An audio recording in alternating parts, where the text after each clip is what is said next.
হাম পরিস্থিতির আরও খবর জানাতে জামালপুর থেকে আমাদের সঙ্গে সরাসরি যুক্ত হচ্ছেন আনোয়ার হোসেন মিন্টু। মিন্টু, জামালপুরের হাসপাতালগুলোতে কতজন শিশু ভর্তি আছে এখন পর্যন্ত? নগদ নগদ নিয়ে এলো হার না মানা হার অফার। সর্বনিম্ন 10,000 টাকা রেমিটেন্স নগদে পাঠালে থাকছে স্বর্ণের হার জেতার সুযোগ। হ্যাঁ, তমাল আপনি জানেন যে জামালপুরে যে হাম রুবেলা শুরুতেই অর্থাৎ গত মার্চ মাসে আমরা যেমন চিত্রটি দেখেছিলাম আজও কিন্তু ঠিক তেমন চিত্রটাই আমরা হাসপাতালে লক্ষ্য করেছি। অর্থাৎ কোনো পরিবর্তন কিন্তু আমরা দেখছি না। হামের উপসর্গ নিয়ে এখনো এই প্রতিদিন এই হাসপাতালে রোগী আসছে। কেউ কেউ চিকিৎসা নিয়ে চলে যাচ্ছে, আবার অনেকেই কিন্তু হাসপাতালের আইসোলেশন ওয়ার্ডে ভর্তি আছে। এখন আমি যে হাসপাতালে আছি এটা জামালপুর জেনারেল হাসপাতাল।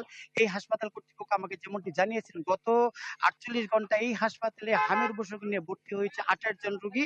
আর বর্তমানে ভর্তি আছে 20 জন এই আইসোলেশন ওয়ার্ডে। তমাল হাসপাতালের রোগী ভর্তি নিয়ে গেল 2 মাসের পরিসংখ্যান যদি বলি যে জামালপুর জেনারেল হাসপাতাল থেকে চিকিৎসা নিয়েছে 630 জন, আর জেলার যে 7টি উপজেলা আছে তার স্বাস্থ্য কমপ্লেক্সে নিয়েছে চিকিৎসায় নিয়েছে 28 জন। এ পর্যন্ত এই জেলায় কোনো হাসপাতালের রেজিস্টারে মৃত্যুর রেকর্ড না থাকলেও শৈশবাড়ির উপজেলার এক শিশু জামালপুর হয়ে ময়মনসিংহ মেডিকেল কলেজ হাসপাতালে যাওয়ার পরে কিন্তু মারা গেছে।